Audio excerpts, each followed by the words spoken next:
Dear student, जैसे कि मैंने आपको अभी व्हाट्सएप में इंफॉर्मेशन दिया है, तो आज हम अपना पहला चैप्टर यानी कि ये कह सकते हैं कि मैकेनिक्स का पहला चैप्टर स्टार्ट कर रहे हैं, जिसका नाम है आपके पास काइनेमेटिक्स।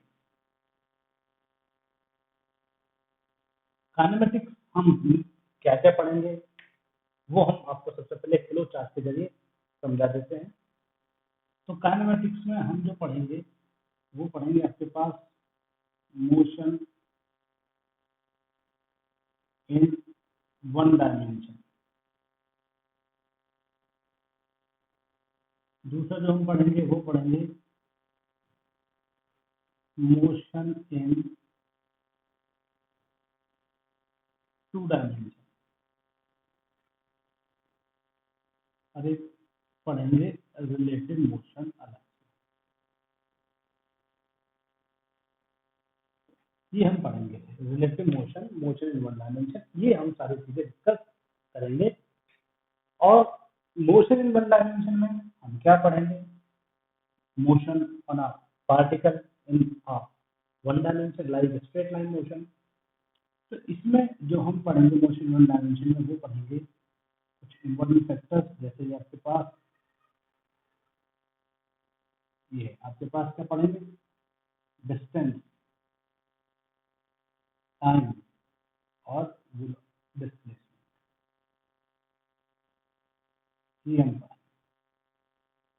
ठीक है बच्चों, डिस्टेंस टाइम में को मिलाएंगे तो हमारे पास दो चीजें बनेंगी।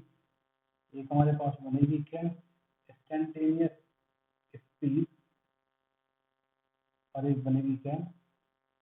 Average speed. ये बनेगा, यानी यहाँ पे क्या बनेगा? स्पीड। और स्पीड के दो फैक्टर। अगर टाइम और डिस्प्लेसमेंट की बात करेंगे तो ये बनेगी वेलोसिटी।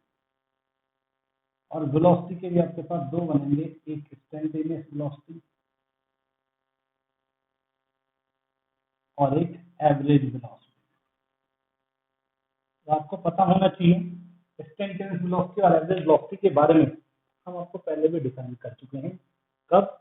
जब हमने थोड़ा सा डिफरेंशिएशन इंटीग्रेशन पढ़ाया था, जिसमें हमने आपको बताया था इंस्टेंटेनियस डेरिवेटिव और एवरेज डेरिवेटिव। तो अब चलते हैं, ये आपके पास आएगा। और अगर मैं वेलोसिटी और टाइम की बात करता हूँ, इसकी वेलोसिटी और टाइम की, तो मेरे पास क्या बनता है? एक्सेलरेशन। एक्सेलरेशन में मेरे पास दो बनेंगे, एक इंस्टेंटेनियस एक्सेलरेशन और एक क्या बनेगा? Average acceleration. ये बनेगा। ठीक है बेटा, इंस्टेंटेनियस एक्सेलरेशन और एवरेज एक्सेलरेशन। उसके बाद हमारे पास एक टर्म आएगी न्यूमेरिकल। साथ साथ न्यूमेरिकल करेंगे फिर भी, लेकिन न्यूमेरिकल तीन कैटेगरी में डिवाइड करेंगे। एक तो कैसे होंगे? थ्योरी बेस्ड, एक कैसे होंगे? ग्राफ बेस्ड, और एक कैसे होंगे? Calculus based. कैसे होंगे? Calculus based. तो जिस दिन हमारा ये कंप्लीट हो जाएगा यहाँ से यहाँ तक, तो ये हमारा मोशन इन वन डायमेंशन खत्म हो जाएगा। ठीक है, समझ गए? तो मोशन इन वन डायमेंशन में हमें यहाँ तक स्टडी करना है। और अगर मैं बात करूँ किसकी? मोशन इन टू डायमेंशन की, ये सारा फ्लो चार्ट आपको अपनी कॉपी में बहुत अच्छे से और क्लियर करके बनाना है। क्योंकि जो भी हम कोई चैप्टर पढ़ते हैं तो सबसे पहले हमें ये बिल्कुल पता होना चाहिए कि आखिरकार उस चैप्टर में हमें किस लेवल से स्टार्ट करना है और किस लेवल तक जाना है और किस टाइप के क्वेश्चन हमें करने हैं। तो वो मैंने यहाँ अलग से डिफाइन कर दिया है। तो अब अगर मैं बात करूँ किसकी? मोशन इन टू डायमेंशन की, तो ये मैंने आपको कहा था मोशन इन टू डायमेंशन। तो मोशन इन टू डायमेंशन में क्या करेंगे हम? ये पढ़ेंगे दो, सर्कुलर मोशन और एक कौन सा आपके पास पढ़ेंगे? Projectile motion. प्रोजेक्टाइल मोशन, ठीक है। प्रोजेक्टाइल मोशन और सर्कुलर मोशन में जो जो चीजें पढ़ेंगे वो हम आपको यहाँ जैसे पढ़ाने स्टार्ट करेंगे उसी समय डिस्कस करते जाएंगे।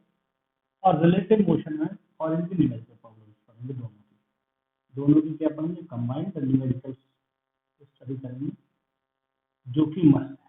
ठीक है, उसके बाद फिर हम रिलेटिव मोशन स्टडी करेंगे। रिलेटिव मोशन में हम स्टडी करेंगे द कंसेप्ट, एक river problem, river based problem, और एक करेंगे rain based problem. Rain based problem बहुत ही अच्छे इमेजिनेशन पावर को इंक्रीज करने के लिए बहुत काइनेमेटिक्स बहुत ही अच्छा चलता है। तो रिवर बेस्ड प्रॉब्लम और रेन बेस्ड प्रॉब्लम मतलब कि रिवर कैसे चली है और उसको कोई स्विम करके कैसे क्रॉस करता है। अगर हम रेस्ट कर लेते हैं तो बारिश कैसे दिख रही है, और अगर हम बहुत तेजी से मूव करते हैं तो बारिश का डायरेक्शन क्या हो जाएगा। तो ये हम सब बड़े अच्छे फिनोमिना है डेली लाइफ में जो हम इनको स्टडी करेंगे। काफी बड़ा चैप्टर है, बहुत अच्छे से स्टडी कीजिएगा, वन बाय वन इनको हम स्टडी करेंगे। तो वन डायमेंशन, टू डायमेंशन और रिलेटिव मोशन। अब क्योंकि हम वेक्टर पढ़ चुके हैं और डिफरेंशिएशन इंटीग्रेशन पढ़ चुके हैं तो इन चैप्टर्स को पढ़ना हमारे लिए काफी आसान होगा। तो अगर मैं सबसे पहले स्टडी करूं तो कोई भी एक चैप्टर उठा सकता हूँ, ठीक है। ये वाला टॉपिक, ये वाला टॉपिक है, ये वाला टॉपिक, तो ठीक है। मैं अपने तरफ से सबसे पहले जो टॉपिक उठा रहा हूँ वो है आपके पास क्या, मोशन, सॉरी रिलेटिव मोशन। में आपको यहाँ समझाने जा रहा हूँ सबसे पहले, ठीक है। तो चलते हैं रिलेटिव मोशन की तरफ। देखिए सबसे पहले रिलेटिव मोशन। डियर स्टूडेंट, जैसे कि मैंने अभी आपको व्हाट्सएप पे मैंने अपडेट किया है कि हम आने वाले समय में एक चैप्टर स्टडी करेंगे और उसके एक वीडियो लेक्चर में सेंड करूंगा जिसका नाम है काइनेमेटिक्स। तो आप बेसिकली ये समझ सकते हैं कि ये हमारा फिजिक्स का पहला चैप्टर है मैथमेटिक्स का, क्योंकि अब तक जो हमने पढ़ा वो बेसिक मैथ्स पढ़ा। बेसिक मैथ्स में डिफरेंशिएशन, इंटीग्रेशन और वेक्टर्स पढ़ा है, जो कि बहुत ही ज़्यादा इंपॉर्टेंट है आगे की फिजिक्स को आसानी से करने के लिए। तो सबसे पहले मैं आपको इस चैप्टर को पढ़ाने से पहले कुछ बेसिक टर्म बताऊंगा, जैसे कि मैं आपको डिफाइन भी कर चुका हूँ वीडियो में, क्या कि काइनेमेटिक्स में हम क्या क्या पढ़ेंगे, one dimension motion, two dimension motion और रिलेटिव मोशन। लेकिन हम यहाँ पर भी सबसे पहले जो पढ़ेंगे वो पढ़ेंगे रिलेटिव मोशन। और रिलेटिव मोशन में हमारे लिए कुछ इंपॉर्टेंट टर्म समझनी बहुत जरूरी है, क्योंकि रिलेटिव मोशन एक ऐसा फिनोमिना है जो हमारे डेली लाइफ में होता ही रहता है। जैसे मैंने आपको पहले ही बताया था कि किसी भी बॉडीज का एक दूसरे के रिस्पेक्ट में मोशन को मेजर करना, दैट इज कॉल्ड रिलेटिव। लेकिन फिजिक्स में क्या होता है कि हम इस तरीके से ना चीजों को बोलकर कुछ स्टैंडर्ड टर्म्स होती हैं, उन स्टैंडर्ड टर्म्स के अकॉर्डिंग ही हम क्या करते हैं, उनको डिफाइन करते हैं। तो रिलेटिव मोशन में कुछ चीजें हैं, जैसे मैं आपको डिफाइन करता हूँ। पहला पॉइंट क्या है, सबसे पहला पॉइंट है frame of reference. Frame of reference. दूसरा पॉइंट क्या है, position, distance, displacement, velocity and acceleration. केवल हम इन्हीं की बात करें, क्योंकि जो हम चैप्टर पढ़ रहे हैं ना काइनेमेटिक्स, काइनेमेटिक्स का मीनिंग क्या होता है, motion, study of motion without any cause. Kinematics का मतलब क्या होगा सुन लीजिए, काइनेमेटिक्स चाहे तो कॉपर में नोट कर सकते हैं। काइनेमेटिक्स का मीनिंग क्या होता है, study of motion of an object without any cause. यानी कि हम किसी भी बॉडी के मोशन को स्टडी करेंगे किस कारण की हमें ये नहीं पता है कि उसका फोर्स कितनी लग रही है, कितनी नहीं लग रही है। मतलब कि हमें उसके कॉज का नहीं पता कि वो मोशन क्यों कर रही है। तो हम इसका मीनिंग कह सकते हैं कि ये डायनेमिक नहीं है। डायनेमिक कहीं पर आता था काइनेमेटिक्स मोशन और एक आता था डायनेमिक मोशन। तो डायनेमिक का मीनिंग क्या होता है, डायनेमिक का मीनिंग होता है वहां पर फोर्स को हमने इंट्रोड्यूस कर दिया। लेकिन काइनेमेटिक्स का मीनिंग क्या होता है कि हमने फोर्स को इंट्रोड्यूस नहीं किया। तो इसलिए मैंने आपसे बोला study of motion of an object without any cause is called kinematics. तो चलिए सबसे पहले हम रिलेटिव मोशन में सबसे पहले आपको पढ़ाते हैं क्या, कुछ इंपॉर्टेंट टर्म जिसका नाम क्या, फ्रेम ऑफ रेफरेंस। देखिए मैंने बोर्ड पे बहुत सारी कुछ चीजें पहले से ही लिखी हुई हैं जिससे कि मैं आपको ये समझा सकूं। और बोर्ड पे जो लिखा हुआ है वो अपनी कॉपी में आपको ऐसे ही लिखना है। देखिए जैसे मैंने लिखा हुआ है इतना अच्छे से अलग अलग कलर्स में, ये इन्वर्टेड कॉमा में बंद कर दिया, क्यों, जिससे कि मुझे अपने पॉइंट को, ये मेरा इंपॉर्टेंट पॉइंट है तो इसलिए मैंने इसको क्या कर दिया, इन्वर्टेड कॉमास में लिख दिया। तो देखिए सबसे पहले फ्रेम ऑफ रेफरेंस, यहाँ पे लिखा हुआ पढ़ने से पहले फ्रेम ऑफ रेफरेंस में आपको बताता हूँ होता क्या है। देखिए अगर आप फ्रेम ऑफ रेफरेंस की बात करते हैं तो फ्रेम ऑफ रेफरेंस को जनरली हम बोलते हैं coordinate system in a Cartesian plane. यानी कोऑर्डिनेट सिस्टम क्या हो गया, जैसे एक्स वाई जेड, तो एक्स वाई जेड में जो भी हम ओरिजिन को डिफाइन करते हैं उसको हम बोलते हैं रेफरेंस पॉइंट, और उस कोऑर्डिनेट सिस्टम को हम क्या बोलते थे, फ्रेम ऑफ रेफरेंस। लेकिन फिर भी फिजिक्स में कुछ चीजें स्टैंडर्ड ही फॉर्म में होनी चाहिए, जैसे मैंने यहाँ लिखा हुआ है, देखिए in kinematics, the position, distance, displacement, velocity and acceleration of a particle depend on the reference frame chosen। यानी कि आप किसी पार्टिकल की पोजीशन, डिस्टेंस, डिस्प्लेसमेंट, वेलोसिटी और एक्सेलरेशन वो कैसे चूज करते हैं या कैसे उसको डिफाइन करते हैं, वो डिफाइन करते हैं रेफरेंस फ्रेम से। रेफरेंस फ्रेम तो आगे लिखा हुआ for this an observer, for this an observer, an observer का मतलब कोई एक ऑब्जर्वर। मान लीजिए सपोज आप कहीं पर बस स्टैंड पर खड़े हुए हैं और आपके सामने कोई कार मूव कर रही है, तो यानी कि एक आप ऑब्जर्वर हो गए। लेकिन कार वाला भी ऑब्जर्वर हो सकता है, लेकिन वो डिपेंड करता है कि ऑब्जर्वर फ्रेम ऑफ रेफरेंस आप किसको कंसिडर कर रहे हैं, वो मैं आपको बताऊंगा। For this an observer is taken as a reference point, ये लिखा हुआ for this an observer is taken as a reference point। Generally we consider the observer at the origin of a coordinate system। देखिए कितनी important है ना, generally we consider the observer at the origin of a coordinate system, ठीक है। और यहाँ ये the place where the observer is place, दोबारा बोला मैंने, the place where the observer is place और fixed is known as reference frame. Hence reference frame is a geometrically defined as a coordinate system. Coordinate system तो ये आपके पास देखिए ये वाली लाइन, ठीक है। तो क्या लिखा, hence reference frame is a geometrically defined as a coordinate system. तो अब आप देखिए यह मैंने डायग्राम बनाया हुआ है, इस डायग्राम में आपके पास क्या एक्स वाई जेड यानी कि इसके आपके पास कोऑर्डिनेट सिस्टम है। इस कोऑर्डिनेट सिस्टम में जो ओरिजिन को होगा वो हमेशा क्या होगा, ऑब्जर्वर, क्या होगा, ऑब्जर्वर। और ये जो पी पॉइंट दिखाई दे रहा है, पी पॉइंट की ओरिजिन से जो डिस्टेंस होती है, सॉरी पी पॉइंट की जो ओरिजिन से जो पोजीशन होती है उसको हम बोलते हैं क्या, OP position vector, OP position vector. और ये कैसे ड्रॉ किया गया, ये मैंने 3D में बनाकर आपको दिखा दिया, एक्स वाई जेड। और अगर कोई पार्टिकल यहाँ पर रखा हुआ है तो ये आपके पास यहाँ से यहाँ तक की जो वैल्यू हो गई वो होगी आपके पास ओपी, इसको क्या बोलते हैं, पोजीशन वेक्टर। तो याद रखना अगर किसी भी कोऑर्डिनेट सिस्टम में ओरिजिन पर कोई पॉइंट है तो हम उसको बोलते हैं रेफरेंस पॉइंट, ठीक है। और हमने लिख दिया hence reference frame is geometrically defined as a coordinate system. तो ये आपको हमने डिफाइन किया है। अब हम रेफरेंस फ्रेम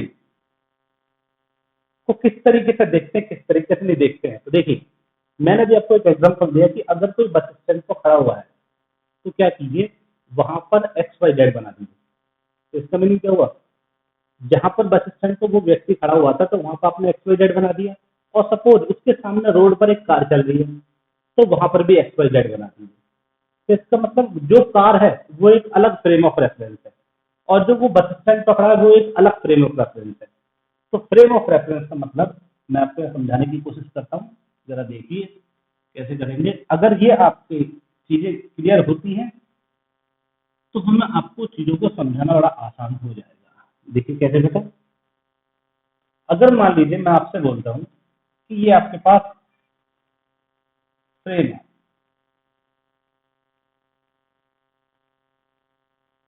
ये आपके पास ये एक्स वाई और ये जेड, इस फ्रेम का नाम रख दीजिए आप एस फ्रेम। क्या लिख दीजिए, frame of reference, frame of reference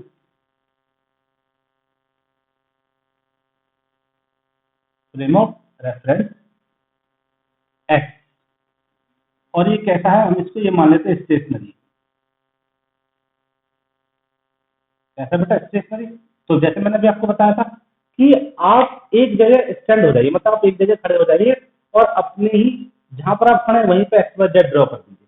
तो इसका मतलब ये कि आपके पास स्टेशनरी फ्रेम ऑफ रेफरेंस है, जहां पर वो व्यक्ति ऐसे स्टैंड था, ठीक है, कहां पर, ओरिजिन। ओके, इसी तरीके से आप क्या कीजिए, सपोज यहाँ पर एक और फ्रेम ऑफ, मान लीजिए यहाँ पर, मान लीजिए सपोज एक कार है, क्या है, तो एक कार, तो कार पर भी ऐसे ड्रॉ कर दीजिए।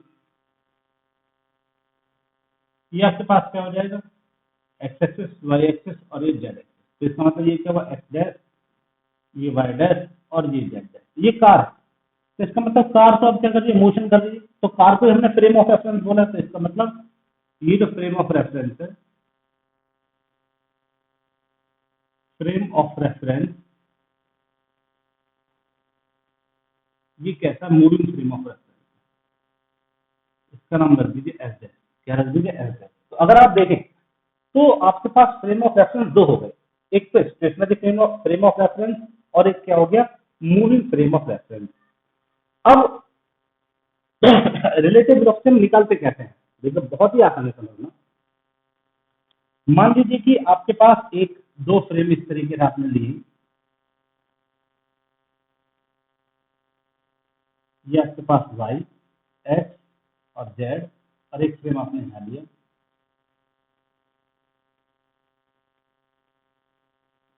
वाई डैश, एक्स डैश और जेड डैश। ये आपके पास ओ है और ये ओ डैश है। ओ क्या, ऑब्जर्वर यानी रेफरेंस पॉइंट, और ओ डैश ये भी क्या, दूसरे यानी, और ध्यान रखना ये क्या है, एस है और ये क्या, एस डैश फ्रेम है। एस डैश कैसा लिखा हुआ है मैंने, मूविंग फ्रेम। और मान लीजिए कि इस मूविंग फ्रेम में कोई पॉइंट ऑब्जेक्ट है, क्या है, कोई पॉइंट ऑब्जेक्ट। ओके बेटा, तो अब इस पॉइंट ऑब्जेक्ट की सिचुएशन चेक करेंगे, किस फ्रेम से, इस वाले फ्रेम से और इस वाले फ्रेम से। तो देखिए, अगर मैं इस वाले फ्रेम से देखता हूं तो यहां से यहां तक की जो पोजीशन है, ठीक है, यहां से यहां तक की जो पोजीशन होगी वो क्या होगी आपके पास, ओपी। इसी तरीके से इस वाले फ्रेम से देखिए, यहां से यहां तक की पोजीशन क्या होगी, ओ डैश पी। ठीक है, अब आपको ये भी तो चेक करना होगा कि एक फ्रेम दूसरे फ्रेम से कितनी दूरी पर है। जैसे मान लीजिए कि आप बस स्टैंड पर खड़े हैं और कार आपसे कुछ दूरी पर है, तो आपको ये देखना पड़ेगा ना कि आपकी जो ओरिजिन की पोजीशन है वो दूसरे फ्रेम के ओरिजिन से कितनी डिस्टेंस पर है। तो आप ये मान लीजिए ये कितना है आपके पास, यहाँ से यहाँ तक। ठीक है, तो आपको देखिए वेक्टर फॉर्म मिल गया, बहुत शानदार वेक्टर फॉर्म मिला। एक तो क्या था, ओपी, तो आप लिख सकते हैं OP, position vector of particle P with respect to frame of reference S। ठीक है ना, तो अब मैं लिख देता हूं क्या, और O डैश P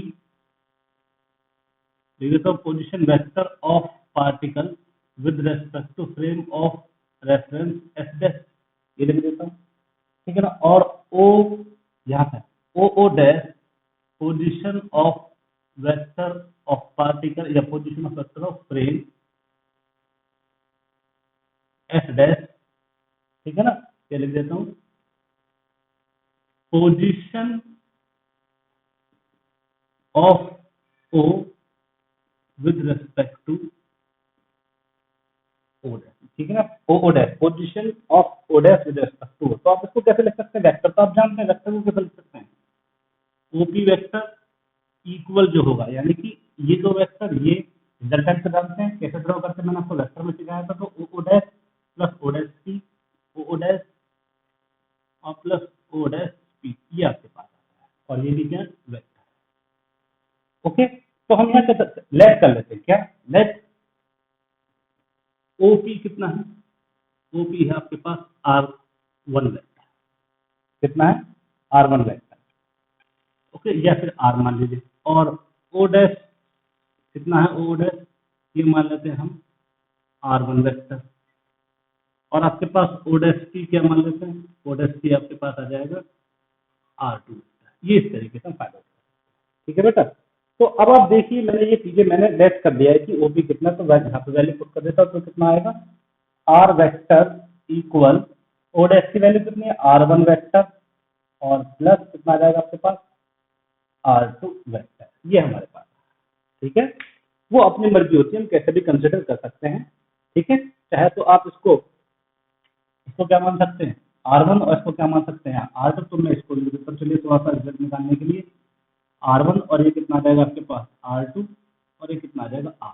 ठीक है, अगर मैं इसको ऐसे लिखूंगा तो चलो इसको ऐसे लिख देता हूँ, ये R1 और ये कितना आ जाएगा R2 और ये कितना आ जाएगा आपके पास R। तो मैं यहाँ पे वैल्यू पुट करूंगा तो कितनी आएगी आपके पास ओ पी इक्वल में ओ ओ डैश और प्लस में ओ डैश पी। तो ओपी की वैल्यू कितनी है, ओपी की वैल्यू आपके पास R1 वेक्टर है, और ओ डैश की वैल्यू कितनी है, ओ डैश की वैल्यू आपके पास R2 वेक्टर है, और प्लस ओ डैश पी की वैल्यू कितनी है R वेक्टर है। ठीक है ना, तो R वेक्टर की वैल्यू कितनी है R1 vector minus R2 vector, ये आपके पास पोजीशन है। यानी कि अगर आपको देखें तो मैंने आपके पास क्या निकाल दिया, ये पोजीशन वेक्टर फाइंड आउट हो गया। अब अगर मैं इसको क्या करता हूं, अगर मैं इसको डिफरेंशिएट करता हूं, क्या करता हूं बेटा डिफरेंशिएट, तो डिफरेंशिएट भी आसानी से हो जाएगा। वो कैसे आ जाएगा आपके पास डिफरेंशिएशन, इसको डिफरेंशिएट कर दे विद रिस्पेक्ट टू टाइम। ठीक है, तो आप अच्छे से इस चीज को चेक कर सकते हैं कि मैंने कैसे कैलकुलेट किया और कैसे कैलकुलेट नहीं किया। तो आप अच्छे से इसको समझिए, नहीं समझ आ सकता है तो आप मुझसे ये दोबारा पूछ सकते हैं।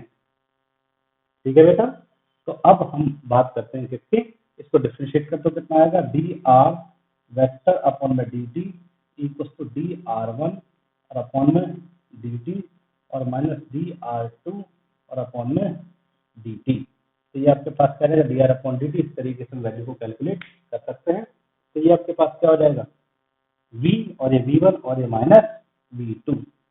ओके, तो this is the v equal to v1 vector और plus sorry minus v2 vector.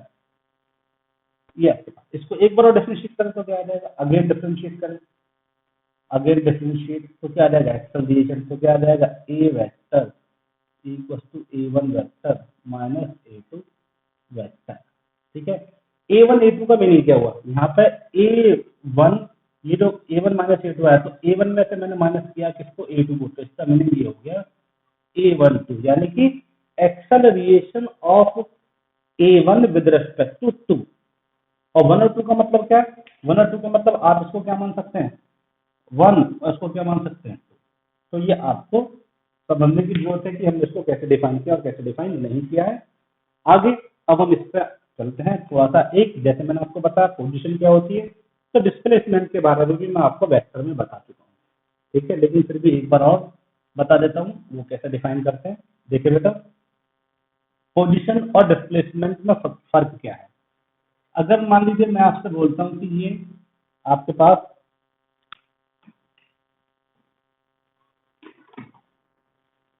अगर मैं आपसे बोलता हूँ कि ये आपके पास क्या वाई एक्सेस और आपके पास एक्स एक्सेस, ये एक्स एक्सेस ये वाई एक्सेस और ये आपके पास जेड एक्सेस।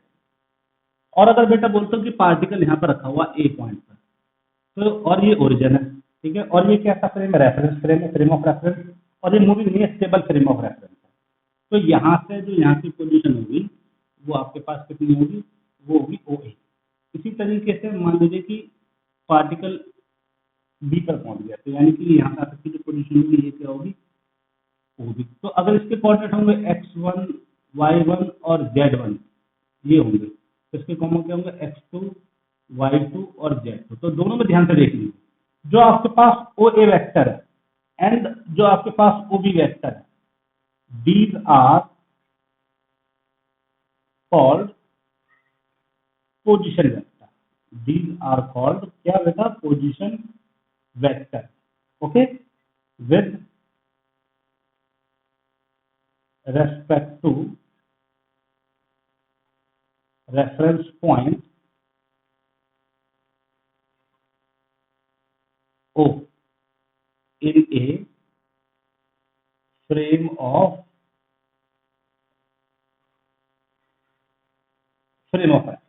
ठीक है। जबकि आपके पास अगर मैं ये कैलकुलेट करूंगा यहां से यहां तक, ठीक है, यहां से यहां तक अगर कैलकुलेट करूंगा तो मेरे पास क्या आएगा, ये आपके पास आएगा vector O A plus vector A B question में कितना आ जाएगा वेक्टर ओ बी। ये तो जानते हैं कैसे लिखा होगा, तो वेक्टर जो आपके पास ए बी है वो वेक्टर ए बी आपके पास आ जाएगा कितना वेक्टर ओ बी और माइनस वेक्टर ओ ए। तो इसका मतलब ये क्या आर वन और ये क्या आर टू, तो ये क्या मान लीजिए आर, तो वेक्टर आर इक्वल किससे आ जाएगा vector R two minus vector R one. ये हमने समझ, ठीक है ना। तो इसको हम क्या बोलेंगे, इसको बोलेंगे डिस्प्लेसमेंट।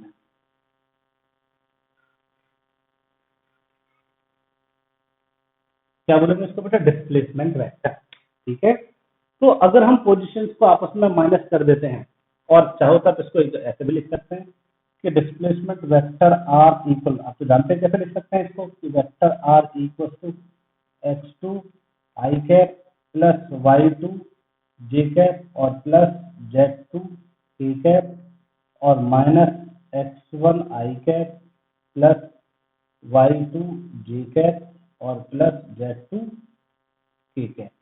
ये आपके पास वन है, ये वन है और ये आपके पास है सॉरी ये टू था, ये भी टू था और ये भी टू था, ये वन और ये भी वन। इसको निकाले तो कितना आएगा आपके पास X two minus X one I cap और plus Y two minus Y one J cap plus Z two minus Z one K cap. ये तो हम पहले भी आपको बता चुके हैं। तो ये अच्छे से आपको स्टडी कीजिएगा और अगर आप इसको स्टडी अच्छे से करेंगे तभी आपको चीजें क्लियर होंगी।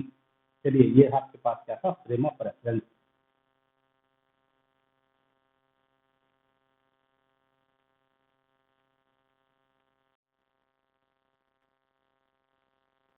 ठीक है, मोशन का तो मीनिंग जो होता है वो क्या होता है रिलेटिव होता है, यानी कि एक दूसरे का मोशन चेक करना एक दूसरे के रेस्पेक्ट में, that is called relative motion. जैसे रिवर का फ्लो होना, मोशन ऑफ बर्ड फ्लाई, मतलब कोई भी बर्ड का मोशन, ये सब क्या रिलेटिव कॉन्सेप्ट। अब अगर मान लीजिए कि आप जमीन पर खड़े हुए हैं और बर्ड फ्लाई कर रहा है, तो बर्ड आपको फ्लाई करते हुए दिख रहा है क्योंकि आप रेस्ट में और वो मोशन में।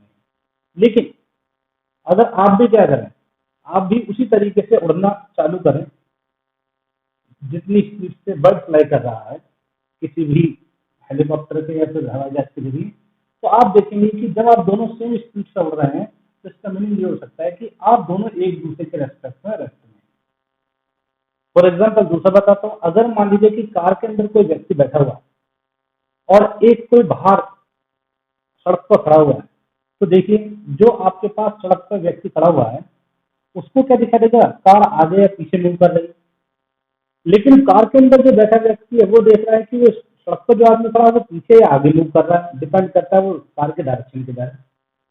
तो ये सब रिलेटिव फिनोमिना है कि रिलेटिव फिनोमिना कि एक दूसरे के रिस्पेक्ट में किसी बॉडी के मोशन को मेजरमेंट करना। तो सबसे पहले रिलेटिव मोशन को हम समझाते हैं वेक्टर फॉर्म में। कैसे देखिए, अगर मान लीजिए आपके पास क्या है, ये आपके पास वाई एक्सिस है और ये एक्सिस है और ये क्या आपके पास ओरिजिन, और मान लीजिए कि एक पार्टिकल की पोजीशन यहाँ थी, ठीक है, तो ये वेक्टर हो गया एक यहाँ से यहाँ तक, ये ओ है, और एक पार्टिकल की पोजीशन यहाँ है, या मान लीजिए उसकी पोजीशन यहाँ से यहाँ आ गई है, तो ये आ गया आपके पास ये ओ बी है। तो ये कितना आर वन वेक्टर और ये कितना देता आर टू वेक्टर। ठीक है, तो आप देखिए ए की जो पोजीशन है वो ओ के रेस्पेक्ट में है, बी की पोजीशन जो किसके रेस्पेक्ट में, ओ के रेस्पेक्ट में है, क्योंकि यहाँ पे रिलेटिव मोशन है। तो रिलेटिव का मीनिंग क्या हुआ कि रेस्पेक्ट में चेक करेंगे। तो ये है पोजीशन ऑफ, तो लिखेंगे position of A with respect to O. तो क्या आता है आपके पास ओ ए, ओ ए की वैल्यू आती है R one vector, and position of B with respect to O, तो कितनी आती है ओ बी इक्वल टू कितना है आर टू। लेकिन हमें क्या चेक करना है, हमें चेक करना है position of position of B with respect to A या फिर position of A with respect to B, इन दोनों में से कोई भी एक चेक करना। तो अगर मैं बात करता हूँ ये, अब वेक्टर देखिए, वेक्टर तो आप जानते हैं, एक वेक्टर ये है, एक वेक्टर ये है, और ये क्या इन दोनों का रिजल्टेंट है, ठीक है। मतलब रिजल्टेंट नहीं बोल सकते, मतलब ये आपके पास है, इसका दोनों का जो हमारे पास कंबाइंड आंसर है। तो ये R1 है, ये R और ये R2। तो वेक्टर के अकॉर्डिंग कैसे यूज करेंगे, वेक्टर को आपको बताया, देखिए कैसे लिखेंगे, O A vector equal A B vector और प्लस में क्या आएगा आपके पास, O A vector, sorry O A vector plus A B vector और इक्वल में क्या जाएगा आपके पास, ओ बी वेक्टर। क्योंकि आप देखिए ये एक वेक्टर, ये एक वेक्टर और ये टेल टू टेल और रेस्टोरेंट क्या होगा, रिजल्ट है। तो मैंने ये, तो मेरे पास वेक्टर ए बी की जो वैल्यू आती है वो क्या आती है, ओ B vector minus O A vector. ये हम आपको बता चुके हैं पोजीशन वेक्टर में क्या है। तो ये क्या, position of B with respect to A, तो मैं लिखूंगा position of B with respect to A, तो मैं लिखूंगा R vector equal to R2 vector minus R1 vector, ठीक है। ये आपके पास पोजीशन आ गई किसकी, बी की विद रिस्पेक्ट टू ए। अब अगर आप देखें तो ये पोजीशन टाइम के अकॉर्डिंग चेंज हो सकती है। अगर ये पोजीशन टाइम के अकॉर्डिंग चेंज हो सकती है तो मैं क्या करूं, सबसे पहले R2 और R1 को डिफरेंशिएट कर दो टाइम के रेस्पेक्ट में। तो मैं लिख सकता हूं differentiate with respect to time. क्यों, पोजीशन तो टाइम के अकॉर्डिंग चेंज हो सकती है। अगर ये चेंज हुआ, ये चेंज हुआ, तो ये भी क्या हो जाएगा, चेंज हो जाएगा। तो मैं डिफरेंशिएट कर देता हूँ, ये क्या आएगा, D R upon D T equal to D R two upon में डी टी और माइनस में डी आर वन अपॉन में डी टी, ये आता है। ये D R by D T क्या होती है, वेलोसिटी, ये आप जानते हैं। तो velocity vector equal to V two vector और माइनस वी वन वेक्टर, ये आपके पास, ठीक है। तो ये एक वेलोसिटी आई है, ठीक है, किसकी, बी की with respect to, velocity of B with respect to A. अब देखिए तो वेलोसिटी भी चेंज हो सकती है, तो हम क्या लिख सकते हैं, अगेन डिफरेंशिएट। अगर वेलोसिटी को डिफरेंशिएट करते हैं तो क्या आता है, एक्सेलरेशन। तो विद रिस्पेक्ट टू क्या आपके पास, विद रिस्पेक्ट टू टाइम, तो क्या आएगा, डी वी अपॉन में D T vector equal to D V two vector upon में डी टी और minus D V one upon में ये क्या जाएगा, डी टी। इसको सॉल्व करते कितना आएगा, A vector equal to A two vector minus A one vector. अब आप ध्यान से देख लीजिए, अगर मैंने ए टू को माइनस किया है, ए टू किसका था, ए का, सॉरी बी का, अगर मैंने ए टू को माइनस किया ए वन में से, तो इसका मतलब क्या है, acceleration of B with respect to A.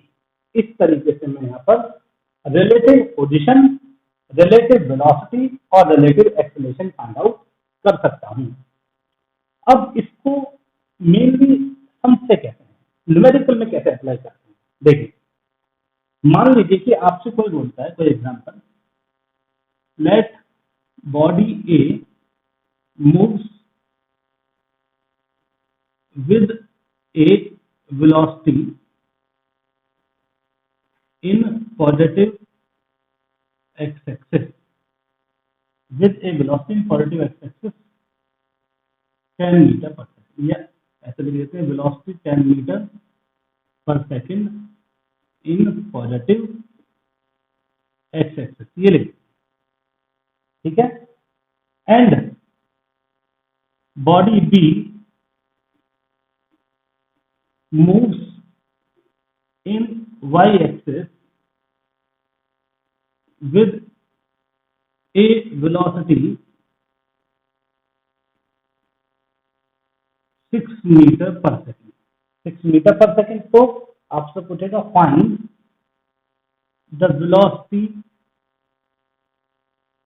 Of B with respect to A, ये आपसे पूछेगा।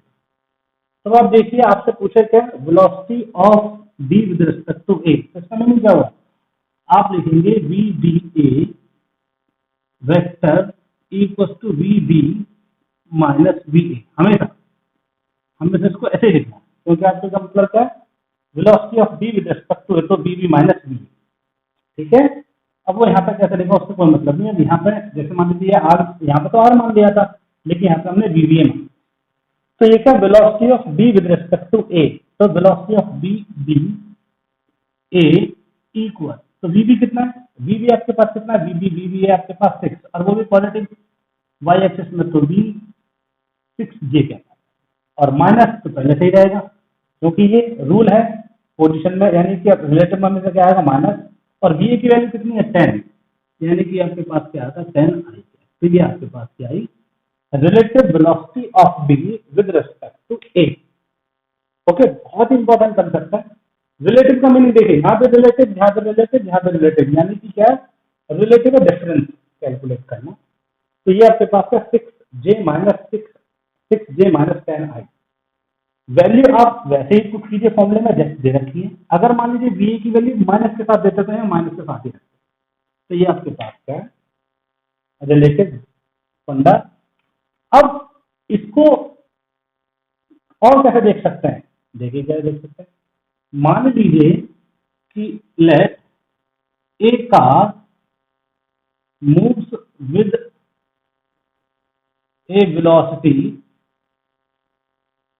10 metre per second in X axis, positive X axis, and car B moves with a velocity 10 metre per second in negative X axis, then calculate relative velocity of B with respect to A। ये मैं तो और देखिए, एक positive axis में जा रहा है, एक नेगेटिव एक्सिस में, तो मैं क्या लिख सकता हूँ, देखिए सबसे पहले लिखिए वी कितना है, वो जा रही है आपके पास पॉजिटिव एक्सिस में यानी कि 10i के, वी वो का जरा नेगेटिव एक्सिस में यानी कि माइनस 10i के, ये लिख दिया आपने, माइनस समझ गए ना क्यों। अब फॉर्मूला क्या होता है रिलेटिव का मीनिंग क्या हुआ, B A equal to V B minus V A, ये मेरे पास आता है। तो वी बी की वैल्यू कितनी है, वी की वैल्यू माइनस 10i और माइनस 10i, तो यानी कि वी की वैल्यू कितनी आई आपके पास माइनस 20i, तो वी का जो मैग्नीट्यूड आया वो कितना है आपके पास 20 मीटर पर सेकेंड। तो अब आप देखिए ध्यान से, ये 20 मीटर पर सेकेंड आया, तो आप सबसे पहले ये देखिए कि कितना अच्छा फिनोमेना, तो कितना अच्छा रिजल्ट आया।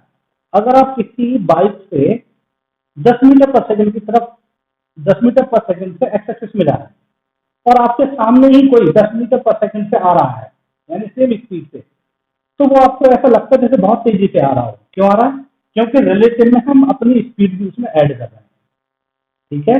तो इसलिए जब कोई दो व्यक्ति एक दूसरे के आमने सामने बहुत तेजी से आते हैं तो वो ऐसा लगता है कि बहुत तेजी से एक दूसरे की तरफ आ रहे हैं, क्योंकि रिलेटिव मोशन उनको ऐड कर देता है। तो ये आपके पास था 20 मीटर पर सेकेंड, जबकि फॉर्मूला क्या था, वही जो बेसिक हम यूज कर रहे हैं। अब अगर इसी केस में मैं क्या करता हूं कि इस केस में क्या कर देता हूं, दोनों को पॉजिटिव एक्सिस में चला देता हूं, यानी कि इसी क्वेश्चन के अंदर मैं लेट कर लेता हूं, लेट वी की वैल्यू कितनी है आपके पास 10i के, और हम ये मान लेते हैं कि वी कितना जा रहा है 10i के, दोनों किस में जा रहे हैं पॉजिटिव एक्सिस में, ये भी पॉजिटिव एक्सिस में जा रहा है और ये भी पॉजिटिव एक्सिस में जा रहा है, ठीक है बेटा। तो अब क्या निकालोगे, वी का मतलब क्या हुआ, V minus V A, okay, V minus V A, तो वी माइनस वी ए में देखिए, तो वी की वैल्यू कितने आपके पास 10i और माइनस क्या हुआ 10i, यानी कि दोनों जीरो हो गए, तो वी ए बराबर जीरो हुआ। तो इसका मीनिंग क्या हुआ, वी बराबर जीरो का मीनिंग हुआ velocity of B with respect to A zero आता है, तो यानी वो दोनों एक दूसरे को रेस्ट में दिखाई दे रहे हैं। कैसे दिखाई दे रहे हैं, रेस्ट में। फॉर एग्जाम्पल आप देखिए कैसे, अगर मान लीजिए कि मैं एक बाइक पे जा रहा हूँ 10 मीटर पर सेकंड से, और मेरे साथ के बराबर में एक और बाइक है, मान लीजिए दो फ्रेंड है, वो भी 10 मीटर पर सेकंड से जा रहे हैं, तो हम दोनों की जो बाइक एक दूसरे के साथ चल रही है पैरेलल लाइन में, तो वो हम दोनों को एक दूसरे को रेस्ट में नजर आएंगे। क्यों आएंगे रेस्ट में, क्योंकि हम दोनों का रिलेटिव मोशन 0 आया है। तो ये है आपके पास इसकी बहुत ही अच्छी खूबसूरती है किसकी, रिलेटिव मोशन की। तो रिलेटिव मोशन बहुत अच्छा फिनोमेना है। अब यहाँ पर रिलेटिव मोशन में जो कॉन्सेप्ट न्यूमेरिकल्स आएंगे वो आप ध्यान से देखिएगा, मैथमेटिक्स थोड़ा यूज होगा अच्छे से। चलिए हम चलते हैं रिलेटिव मोशन के आगे के। तो आपको पता होना चाहिए रिलेटिव मोशन मैंने कैसे फाइंड आउट किया है।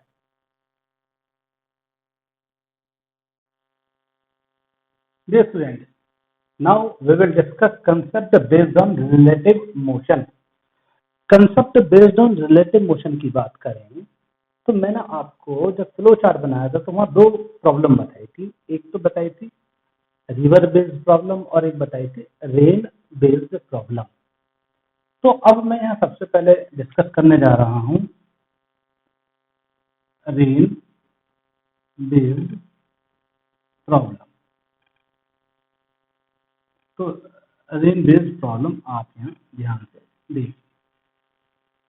देखिए बेटा, आपको पहले ही मैं वेक्टर में डिफाइन कर चुका हूँ कि जो हमारे एक्स और वाई होते हैं वो हॉरिजॉन्टल प्लेन में होते हैं, जो जेड होता है वो क्या होता है आपके पास वर्टिकल प्लेन में होता है। यानी कि ये आपके पास क्या हॉरिजॉन्टल प्लेन और ये मार्कर क्या है आपके पास vertical plane.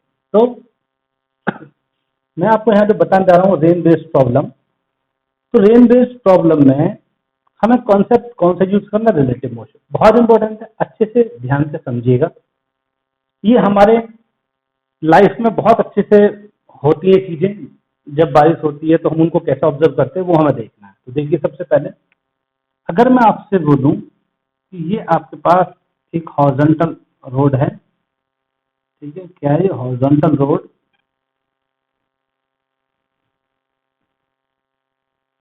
Okay, horizontal road इसलिए लिया क्योंकि अगर रोड को मैंने इंक्लाइन ले लिया तो वहां दिक्कत हो जाएगी। तो ये क्या हॉरिजॉन्टल रोड है। मान लीजिए कि मैं बोलता हूं कि आपके एक व्यक्ति इस तरीके से ग्राउंड पे स्टैंड है, यानी वो इस तरीके से खड़ा हुआ है, ठीक है। अब अगर आप देखें सपोज रेन ऐसे फॉल हो रही है ऊपर से नीचे,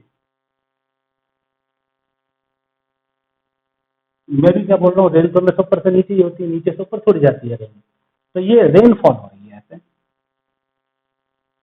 ठीक है, ये रेन फेल हो रही है। अब आप देखिए सबसे पहले क्वेश्चन में हमें तीन चीजें ऑब्जर्व करनी है। पहला कि मैन रेस्ट में है या मोशन कर रहा है, और सारे के सारे किसके रेस्पेक्ट पर देख रहे हैं क्योंकि रिलेटिव मोशन पढ़ रहे हैं।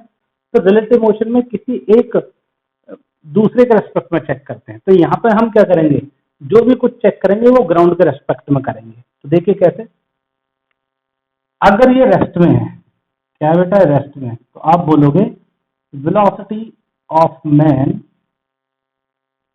Velocity of man with respect to ground, with respect to ground. अगर ऐसा लिखा हुआ है velocity of man with respect to ground तो इसका मीनिंग ये हुआ velocity of man with respect to ground, और वो क्या दे रखा है जीरो। क्या दे रखा है जीरो, क्यों, क्योंकि वो किसमें है रेस्ट में।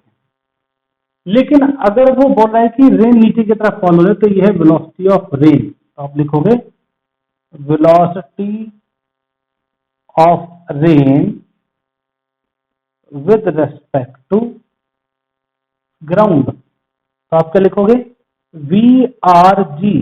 तो वी आर जी को क्या लिखोगे, वो तो नीचे की तरफ गिर रहे हैं, मान लीजिए ये वी आर जी कितना है V1 है। तो अगर आप देखो तो ये तो नीचे की तरफ फॉल हो रही है। तो अगर मैं कोऑर्डिनेट ऐसे कंसिडर करता हूं बोर्ड के हिसाब से, ये x, ये y, ये प्लस वाई, ये प्लस एक्स, ये माइनस एक्स और ये माइनस वाई। तो यानी कि ये कहाँ रहा है, ये वी आर जी जो हुआ ये आपके पास माइनस V1 जे कैप हो गया, ठीक है, ये मैंने कैलकुलेट। अगर आप यहाँ देखें तो हमें कैलकुलेट करना है क्या, देखिए हमने velocity of man with respect to ground measure कर लिया, हमने वेलोसिटी ऑफ रेन भी ग्राउंड के रेस्पेक्ट में मेजर कर लिया। लेकिन क्वेश्चन क्या है, वो आपसे क्वेश्चन पूछेगा कि find velocity of rain with respect to man. Velocity of rain with respect to man वो आपसे डिस्कस करेगा।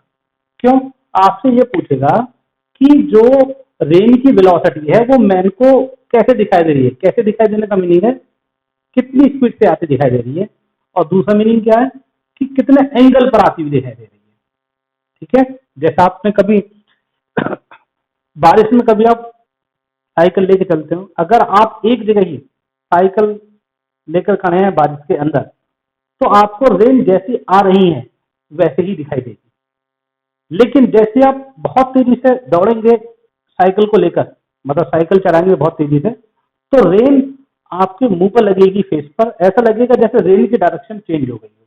तो वो चीजें हम यहाँ डिफाइन करने जा रहे हैं। तो देखिए सबसे पहले तो मैं क्या लिख सकता हूँ, वेलोसिटी वी आर एम कैसे, तो लिखूंगा वी आर एम, रिलेटिव का फंडा क्या बोलता है, velocity of rain with respect to man, V R में से क्या माइनस कर दीजिए, वी एम माइनस कर दीजिए। इसका मीनिंग तो ये हुआ ना, आर में से एम को माइनस कर दीजिए, और ये किसके रेस्पेक्ट में, ग्राउंड के, और ये किसके रेस्पेक्ट में, ग्राउंड के। ठीक है, और ग्राउंड तो रेस्ट में ही है, ये जो नीचे वाला प्लेटफॉर्म है ये तो कहीं चल ही नहीं रहा है, ये तो ग्राउंड लेवल है, यानी कि रेस्ट में है। तो वी आर एम हमें कैलकुलेट करना है। अब आप देखिए V R M, V R G कितना है, वी आर जी हमारे पास है, वी आर जी हमारे पास है minus V one J cap, minus V one J cap, और माइनस वी एम जी कितना हमारे पास, वी एम जी हमारे पास है 0। ठीक है, तो वी आर एम की जो वैल्यू आई है वो हमारे पास है minus V one J cap, और इसका जो मैग्नीट्यूड आएगा, मैग्नीट्यूड तो आप जानते हैं उसमें कोई डायरेक्शन नहीं होती, तो ये कितना आएगा v1। तो इसका मतलब जो वेलोसिटी ऑफ रेन है, ऐसा लिखेंगे, velocity of rain with respect to man कितनी आएगी, v1 ही आएगी। इसका मीनिंग क्या हुआ कि अगर आदमी रेस्ट में है ग्राउंड लेवल पर, और बारिश अगर ऊपर से नीचे आ रही है वर्टिकली, तो जितनी स्पीड से वो आ रही हैं उतनी स्पीड से ही उसको दिखाई देगी, कोई चेंज नहीं आएगा। लेकिन कब, अगर आदमी रेस्ट में हो। लेकिन सपोज अगर ऐसा हो जाए, कैसे, आपसे बोले कितना एंगल पता, एंगल भी कितना है, कुछ नहीं बनना है। अब वो एंगल आप देखेंगे किससे पूछ रहा है, वर्टिकल से हॉरिजॉन्टल से। तब आप देखिए ये आपके पास दो आए हैं, तो यहाँ पर तो एक ही कंपोनेंट है, एंगल निकालने के लिए कंपोनेंट दो होने चाहिए, एक्स और वाई में। तो यहाँ पे क्या है, डायरेक्शन भी वो ऐसे ही दिखाई देगी जैसे आ रही थी। तो यहाँ पर direction of rain is perpendicular to the ground, perpendicular to the ground. ये आपके पास आंसर आ गया है इस केस का। तो ये क्या पहला केस था, केस वन। केस वन कैसे, जब मैन रेस्ट में है, केस वन है जब मैन किस में है, रेस्ट में है, और रेन वर्टिकली फॉल हो रही है। इसका उल्टा भी हो सकता है। उल्टा कैसे, मान लीजिए कि रेन तो अभी वर्टिकली डाउनवर्ड आ रही है, लेकिन अगर रेन पहले से ही एंगल पर आती तो वो भी देख लेते हैं। कैसे, देखिए, अगर मैं आपसे बोलूं कि ये आपके पास ग्राउंड लेवल है, यानी कि हॉरिजॉन्टल प्लेन है, हॉरिजॉन्टल ग्राउंड, और ये आपके पास क्या, मैन है,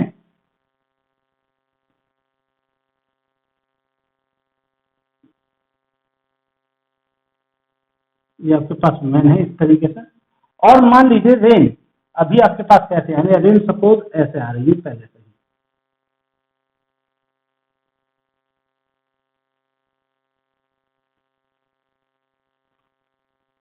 और ये किस में है, ये है रेस्ट में, अभी भी ये किस में है, रेस्ट में है, मोशन नहीं कर रहा है अभी तक भी।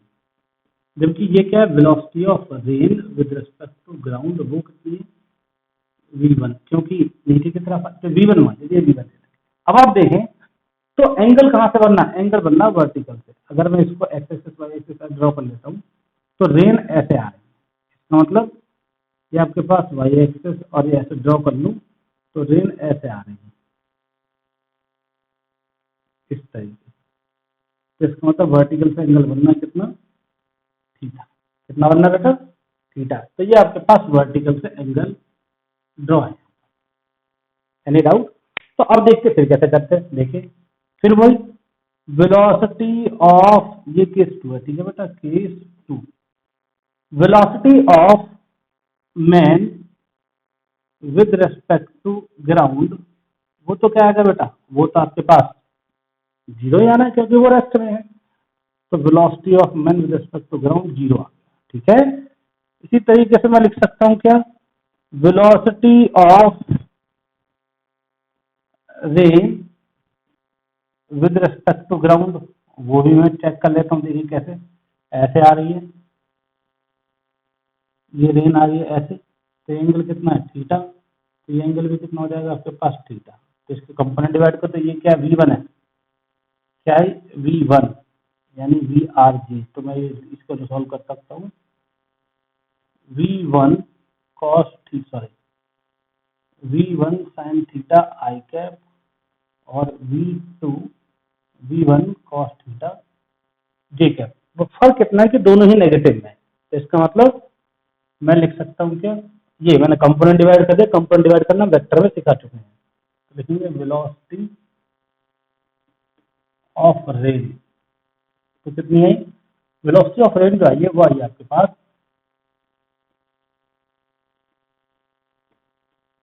V1 sin theta I cap minus में, और माइनस में V1 cos थीटा जे कैप, ये मेरे पास है, ठीक है।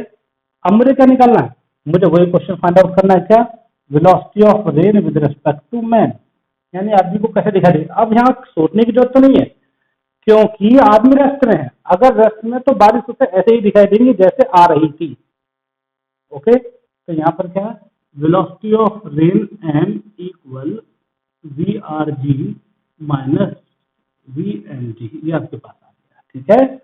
VRM की वैल्यू मुझे कैलकुलेट करनी है, तो आप देखिए जरा कैसे, RG की वैल्यू कितनी है, RG की वैल्यू आपके पास है माइनस V1 sin थीटा और आई कैप और माइनस V1 cos थीटा जे कैप और माइनस VMG की वैल्यू क्या है, VMG की वैल्यू तो आपके पास जीरो ही है, तो ये जीरो ही होगी, तो इसका मतलब VRM की वैल्यू जो पहले थी वही दिखाई देगी, कितनी थी, V1 square plus V2 square, sorry V1 square sine square theta और plus V1 square cos square theta, तो VRM का जो मैग्नीट्यूड आया है वो कितना आया आपके पास, V1 ही आएगा, यानी कि जितने एंगल पर उसको दिख रही थी पहले रेस्ट में, उसमें कोई चेंज नजर नहीं आएगा, यानी कि सिंपल सा फंडा है कि अगर आदमी रेस्ट में है, अगर वो रेस्ट में है और बारिश जिस एंगल पे आ रही है तो वो उसी एंगल पर ही दिखाई देंगी, लेकिन केस 3 का बोले तो अगर मान लीजिए कि मैन मोशन करने लगे, तो अब यहाँ कुछ चेंज हो सकता है, जैसे मैंने अभी आपको बताया, जब कभी आप बारिश में साइकिल लेके चलते हैं तो अगर साइकिल रेस्ट में तो बारिश उसे ऐसे ही दिखाई देती है जैसे आ रही है नेचुरली, लेकिन अगर बाई चांस आप साइकिल को बहुत तेजी से दौड़ाएं तो आपको लगेगा कि रेन की स्पीड भी इंक्रीज हो गई है, तो वो ऐसा क्यों हो गया है, तो चलते हैं देखिए कैसे करेंगे, तो केस 3 में चलते हैं, केस 3 क्या है,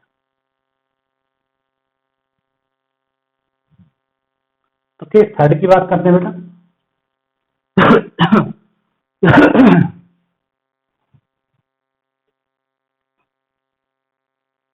केस 3 बहुत इंपॉर्टेंट है, ध्यान से सुनिएगा।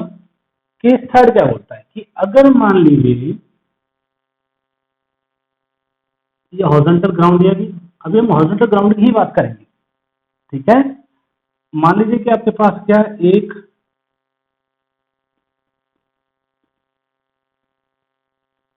ये व्यक्ति है, ठीक है, और ये व्यक्ति ऐसे जा रहा है इस डायरेक्शन में,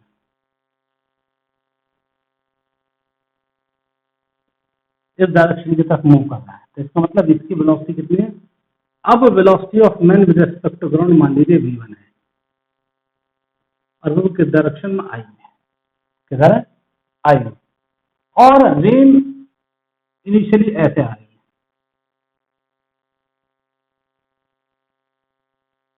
यानी कि उसे ऑब्जर्व नहीं हो रही है, वो ऐसे आ रही है नेचुरली, यानी मैं बोल सकता हूँ velocity of rain with respect to ground minus V1 J cap.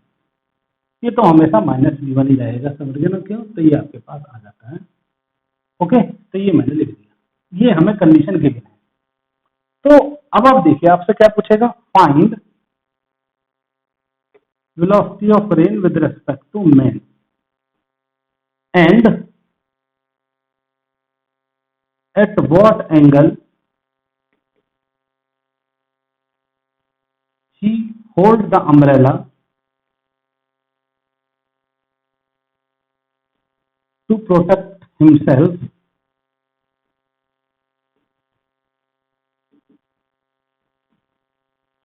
from rain, तो इसके हाथ में एक अम्ब्रेला है, अम्ब्रेला को किस डायरेक्शन में पकड़ेगा वो हम देखेंगे कैसे कैलकुलेट करते हैं। तो देखिए, सबसे पहले फंडा क्या, because we know that VRM velocity of rain with respect to man क्या होता है, VRG माइनस VMG, ये आपके पास होता है। और VRG आपको कितना, माइनस V1 जे कैप, तो VRM इक्वल टू कितना है, माइनस V1 जे कैप और माइनस कितना बेटा, V1 आई कैप, ये आपके पास रहता है। यानी ये वैल्यू आ गई, तो ये वैल्यू आ गई, तो इसका मतलब इसका रिजल्टेंट कितना आ जाएगा, रिजल्टेंट तो आप जानते हैं कैसे निकालते हैं, अंडर रूट आई का स्क्वायर यानी कि V1 स्क्वायर, और ये V1 और ये आपके पास V1 है। अगर ये V1 है तो इसको प्लीज V2 कंसिडर कर लीजिए, तो ये आपके पास क्या है, V2, तो V1 square plus V2 square, ये इसका क्या आ गया, आंसर आ गया है। लेकिन बेटा इस आंसर से ज्यादा इंपॉर्टेंट है डायरेक्शन निकालना, क्योंकि क्वेश्चन में लिखा हुआ है at what angle he hold the umbrella to protect himself, मतलब वो अपने अम्ब्रेला को कितने एंगल पर पकड़े कि वो उसको भीगने से अपने आप को सेव कर सके। तो देखिए कैसे, ये आपके पास है, अगर आप देखें तो ये आपके पास क्या है, माइनस V1 जो और माइनस V2, तो tan थीटा तो निकाल सकते हैं। अगर आप देखें तो tan थीटा कैसे निकालेंगे, ये आपके पास y एक्सिस है और आपके पास x एक्सिस है, ठीक है, वो ऐसे जा रहा है, यानी कि वेलोसिटी ऑफ मैन वो ऐसे जा रहा है, और रेन कैसे आ रही है, ऐसे, तो वेलोसिटी ऑफ रेन जो आ रही है वो नीचे की तरफ आ रही है। ये कितने से जा रहा था, V2 से, ये कितने जा रहा था आपके पास, V2 से, और ये कितने जा रहा है आपके पास, V1 से। तो अब आप देखिए, एक वेक्टर ये हो गया, एक वेक्टर ये हो गया। ओके, अगर मैं रिजल्टेंट की बात करता हूं तो इस वेक्टर को मैं ऐसे ड्रॉ कर सकता हूं, ठीक है, क्योंकि ये भी बात वही है, किधर जा रहा है, तो एक वेक्टर है, और ये रिजल्टेंट कैसे आ जाएगा आपके पास, इस तरीके से रिजल्टेंट आ जाएगा। इसका उल्टा भी कर सकता हूं, मान लीजिए कि ये आपके पास वेक्टर V आ रहा है, तो मैं अगर इसको ऐसे लिखूं तो माइनस वेक्टर VMG लिख सकता हूं, क्योंकि उधर प्लस है तो उधर क्या आ जाएगा, माइनस। ओके, उधर प्लस है, ये आपके पास प्लस वेक्टर के माइनस वेक्टर हो जाएगा, क्योंकि इसकी डायरेक्शन मैंने चेंज कर दी, और इनका जो रिजल्टेंट है वो आ जाएगा आपके पास। तो ये क्या, वेलोसिटी ऑफ RM। इसका मतलब क्या हुआ कि यहाँ मैं एंगल निकाल सकता हूँ, ये एंगल इस तरीके से, तो ये एंगल किससे निकालते हैं, हमेशा वर्टिकल से, क्योंकि जो अम्ब्रेला वो ऐसा लेकर खड़ा होगा वो वर्टिकल से एंगल बनाएगा। तो ये मैंने आपके यहाँ थीटा बना दिया, तो आप देखिए ये थीटा हुआ, तो ये भी क्या हुआ, थीटा, और ये आपके पास क्या हो जाएगा, VMT। तो आप देखिए tan थीटा क्या हो जाएगा, tan थीटा हो जाएगा आपके पास परपेंडिकुलर अपॉन बेस, परपेंडिकुलर कितना, ये है, यानी कि V2, और अपॉन में वो कितना आपके पास, ये है आपके पास क्या, V1। तो थीटा की वैल्यू क्या होती है, tan इनवर्स V2 अपॉन में V1, ये आपके पास आंसर आ गया डायरेक्शन का। ठीक है, तो अच्छे से इसको स्टडी कीजिए। तो अम्ब्रेला कैसे लाई करेगा, अम्ब्रेला वो ऐसे लाई करेगा, मतलब अम्ब्रेला ऐसे होल्ड करेगा इस डायरेक्शन में, और अम्ब्रेला से जिससे कि उसे वो रेन से बचे, क्योंकि रेन उसको ऐसे आती दिखाई देगी, तो अम्ब्रेला को इस एंगल पर होल्ड करेगा, क्योंकि जो रेन उसको वर्टिकली दिखाई दे रही थी, अब वो रेन उसे इस तरीके से दिखाई देंगी। तो जो अम्ब्रेला को ऐसे लेके स्टैंड था रोड पर, कब, जब वो रेस्ट में था, लेकिन जैसे ही वो दौड़ने लगा तो अब अम्ब्रेला को ऐसे कर देगा। तो देखिए, अगर वो रेस्ट में रहेगा, किस में रहेगा, रेस्ट में, तो बारिश जैसे आ रही थी ऐसे ही दिखाई देगी। लेकिन अगर बाई चांस वो मूव करने लगा तो उसको अम्ब्रेला वर्टिकल से इतने एंगल पर होल्ड रखना पड़ेगा, जिससे वो अपने आप को सेव कर सके रेन से। तो ये आपके पास था concept of relative motion in case third. ये चैप्टर बहुत अच्छा है, इमेजिनेशन पावर बढ़ती है, सोचने में ज्यादा टाइम लगेगा, लेकिन आप सोचिए, अच्छे से स्टडी कीजिए।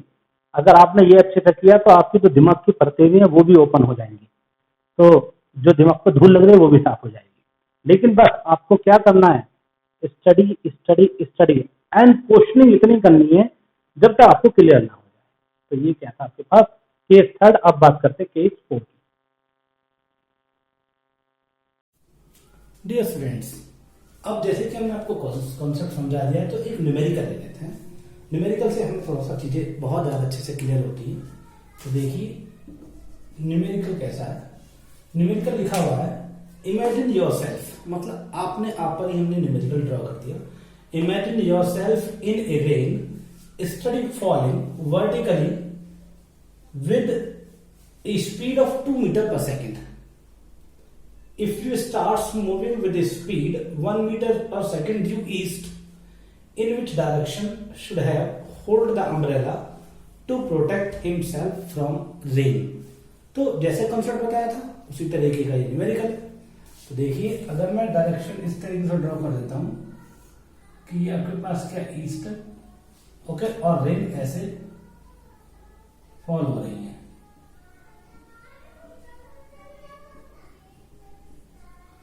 रेन इस तरीके से नीचे की तरफ फॉल हो रही है, और जो रेन की वेलोसिटी है वो रेन की वेलोसिटी है वी आर ग्राउंड के रेस्पेक्ट में। वो कितनी है आपके पास में, ये है आपके पास रेन 2 मीटर पर सेकंड से हो रही है, तो 2 जे के माइनस में, ठीक है।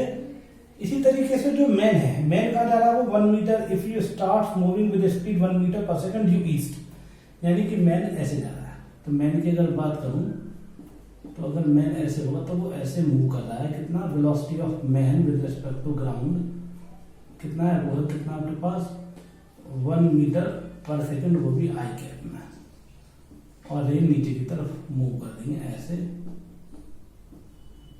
ठीक है, इस तरीके से। तो अब क्वेश्चन क्या पूछा गया आपकी, क्वेश्चन में आपको ये बताना है कि जब वो अम्ब्रेला होल्ड करेगा वो कितने एंगल पर होल्ड करे कि वो अपने आप को भीगने से बचा सके। तो देखिए सिंपल है, अगर मैं बात करता हूं, अगर वो ऐसे स्टैंड है ग्राउंड पर, ठीक है, दो सिचुएशन बनाऊंगा। अभी अगर मान लीजिए उसने क्या किया हुआ है, अम्ब्रेला रेन इस तरीके से फॉल हो रही है और ये ऐसे मूव कर रहा है, तो वेलोसिटी ऑफ मैन mg और वेलोसिटी ऑफ rg, ठीक है, ये आपके पास है। तो मैं नोट कर लेता हूं।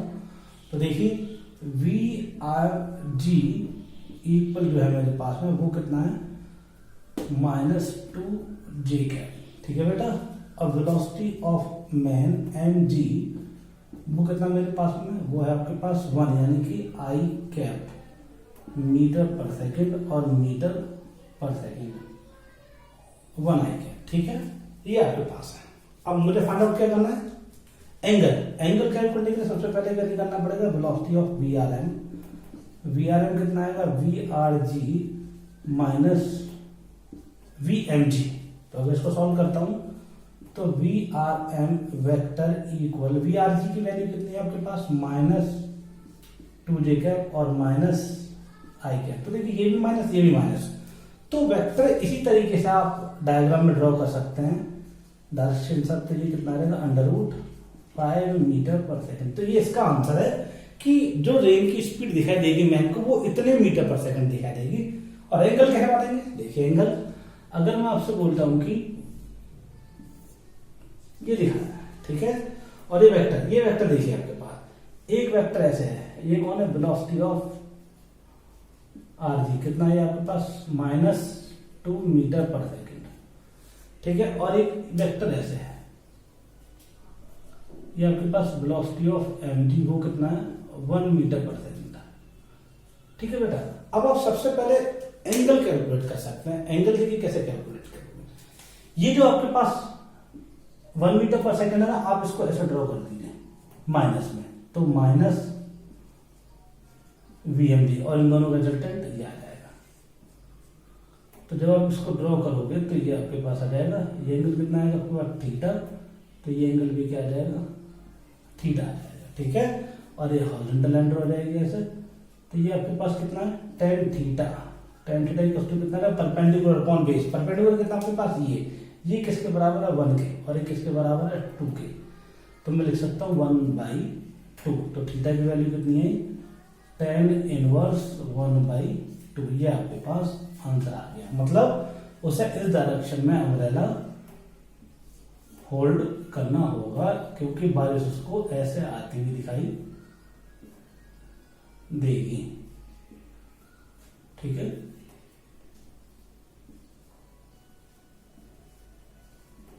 ये उसे एंगल पर बारिश आती हुई दिखाई देगी। तो ध्यान रहे कि ये हमारे पास सॉल्यूशन है, यानी कि इसका आंसर कितना है tan थीटा इक्वल्स टू 1/2। तो theta equals to tan inverse 1/2 पर उसे अम्ब्रेला को होल्ड करना होगा, जिससे वो अपने आप को बारिश से सेव कर सके। तो देखिए कितना बढ़िया क्वेश्चन था और कितने आसान तरीके से हो गया। बस आपको क्या है कॉन्सेप्ट बहुत अच्छे से स्टडी करना है। अगर आपने कॉन्सेप्ट में जरा सा भी ढील दी और आपको समझ नहीं आया तो आप उसको बार बार स्टडी कीजिए, और अगर आप नाने के बावजूद भी मुझसे डिस्कस नहीं करेंगे तो प्रॉब्लम क्रिएट होगी। तो इसलिए आप एक एक कॉन्सेप्ट को अच्छे से स्टडी करें और कॉपी में बहुत सुंदर डायग्राम के साथ ये सारी चीजों को सॉल्व करके दिखाएं। चलिए अब हम अभी और न्यूमेरिकल लेते हैं, नेक्स्ट न्यूमेरिकल की तरफ मूव करते हैं। डियर स्टूडेंट्स, अब जैसे कि हमने आपको कॉन्सेप्ट समझा दिया है, तो एक न्यूमेरिकल ले लेते हैं। न्यूमेरिकल से हमें थोड़ा सा चीजें बहुत ज्यादा अच्छे से क्लियर होती है। तो देखिए न्यूमेरिकल कैसा है। न्यूमेरिकल लिखा हुआ है इमेजिन योरसेल्फ, मतलब आपने आप पर ही हमने न्यूमेरिकल ड्रॉ कर दिया। Imagine yourself in a rain steady falling vertically with a speed of 2 metre per second. If you starts moving with a speed 1 meter per second due east, in which direction should have hold the umbrella to protect himself from rain? तो जैसे concept बताया था उसी तरीके का ये numerical. तो देखिए अगर मैं डायरेक्शन इस तरीके से ड्रॉ कर देता हूं कि ये आपके पास क्या ईस्ट है, ओके, और रेन ऐसे फॉल हो रही है।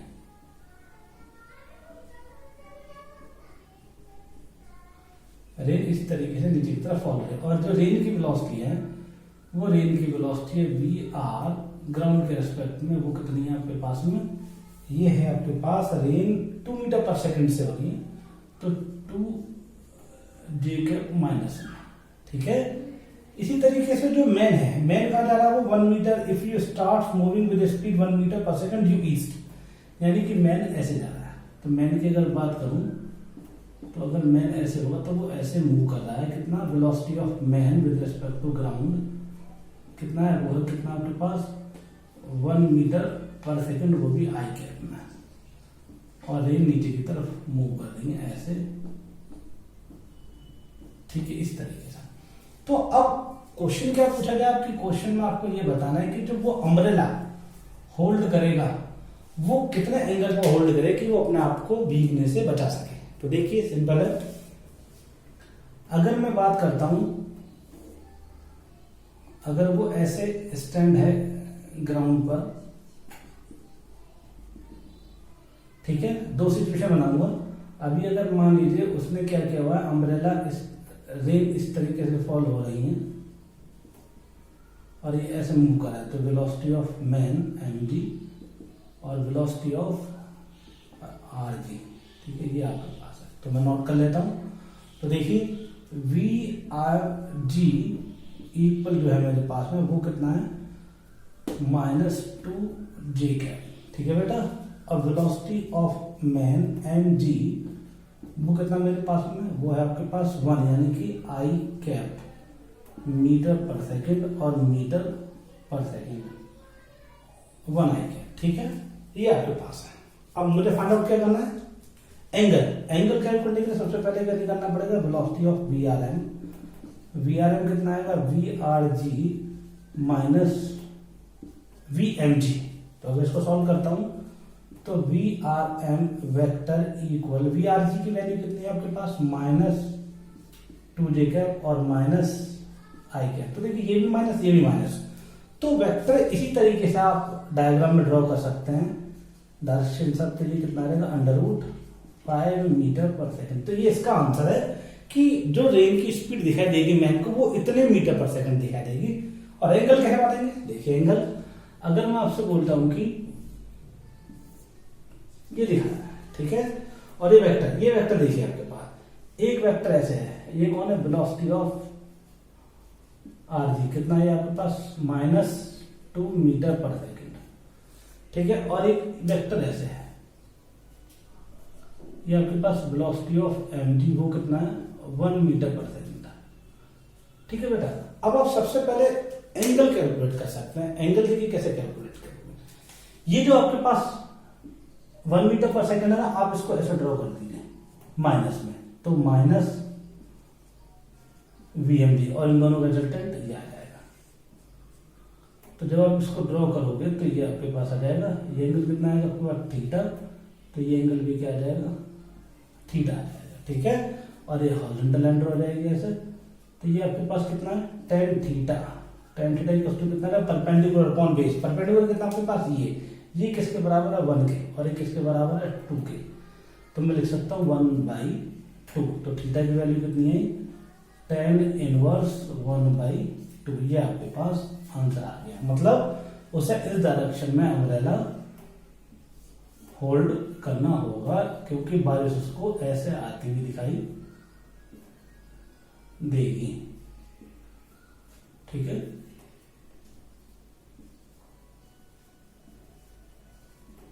ये उसे इस एंगल पर बारिश आती हुई दिखाई देगी। तो ध्यान रहे कि ये हमारे पास सॉल्यूशन है, यानी कि इसका आंसर कितना है, tan थीटा इक्वल्स टू 1/2।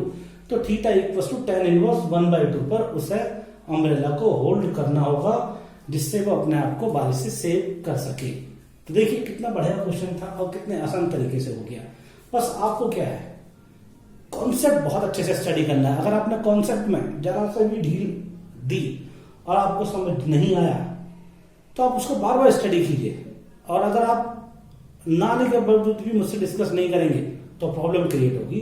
तो इसलिए आप एक एक कॉन्सेप्ट को अच्छे से स्टडी करें और कॉपी में बहुत सुंदर डायग्राम के साथ ये सारी चीजों को सॉल्व करके दिखाएं। चलिए अब हम अभी और न्यूमेरिकल लेते हैं, नेक्स्ट न्यूमेरिकल की तरफ मूव करते हैं। डियर स्टूडेंट्स, यहाँ मैंने 3 न्यूमेरिकल लिखे हुए हैं। सबसे पहले मेरी आपसे रिक्वेस्ट ये है कि तीनों के तीनों न्यूमेरिकल्स आप सबसे पहले अपनी कॉपी में जरूर नोट डाउन कर लें इस वीडियो के जरिए, क्योंकि मेरे पास बोर्ड की जगह कम होने की वजह से मैं न्यूमेरिकल नोट लिख रहा हूँ और अब केवल सॉल्यूशन करता हुआ जाऊंगा, ठीक है। तो देखिए ये 3 न्यूमेरिकल्स हैं, आप इनको अच्छे तरीके से स्टडी कर सकते हैं वीडियो में और रोक कर पॉज करके आगे पीछे वीडियो को मूव करके। तो सबसे पहले देखिए मैं एक क्वेश्चन करूंगा, ये फिर ये करूंगा फिर ये करूंगा। ये 3 क्वेश्चन है जो मुझे आपको करके दिखाने हैं। तो देखिए सबसे पहले क्वेश्चन, मैं इसको मिटा रहा हूं भी 2 क्वेश्चन को नीचे को। तो देखिए पहला क्वेश्चन पढ़ते हैं, वो क्या है देखिए ध्यान से। अगर मैं इस पहले क्वेश्चन की बात करता हूं तो इसमें लिखा हुआ है a stationary person observe. Observe का मतलब जब भी कहीं नाम आ जाए ऑब्जर्व वर्ड, तो ऑब्जर्व का मतलब ये है कि पर्सन ऑब्जर्व कर रहा है, तो यानी कि velocity of rain with respect to stationary person, इसका मीनिंग ये है। तो अगर कोई व्यक्ति खड़ा हुआ है तो वो देखता है कि रेन वर्टिकली डाउनवर्ड आ रही है, ठीक है, नो प्रॉब्लम।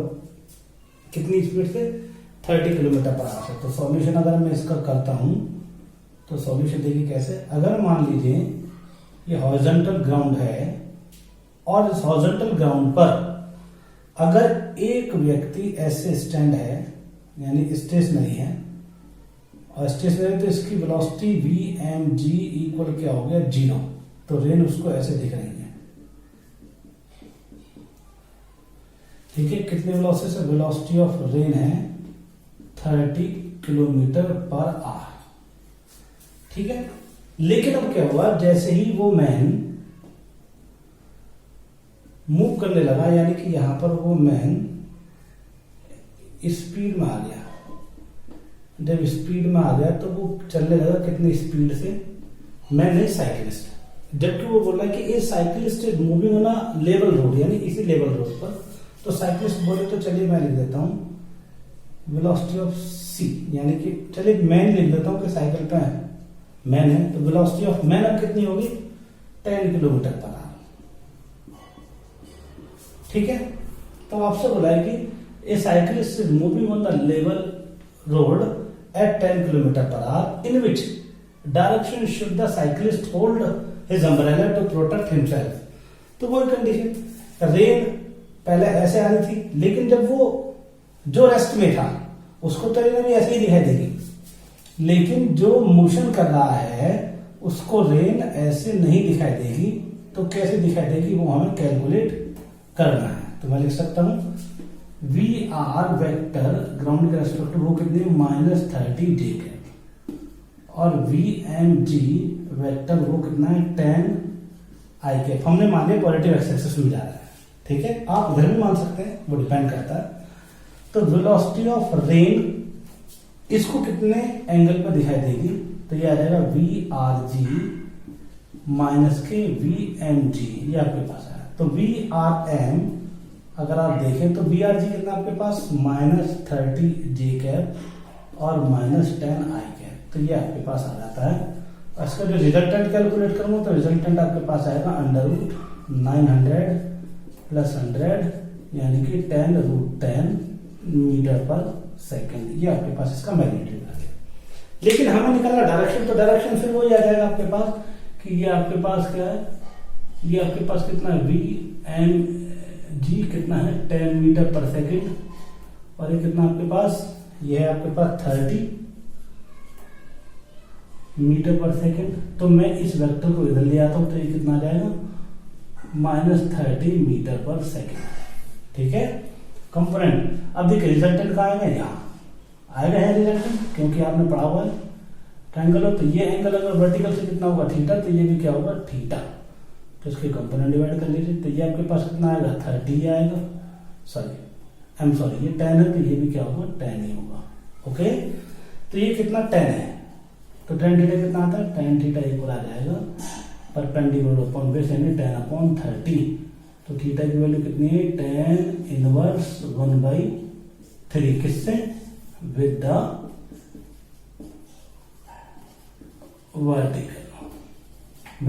वर्टिकल, ठीक है, ध्यान रखना वो विद द वर्टिकल भी दे सकता है, विद द हॉरिजॉन्टल भी दे सकता है। तो ये क्या है with the vertical, with the horizontal भी आप कैलकुलेट कर सकते हैं। अगर आप थीटा यहां ना मान के यहां मानते हैं तो यहां से भी कैलकुलेट कर सकते हैं। तो विद द वर्टिकल है, और अगर विद हॉरिजॉन्टल निकालोगे तो with horizontal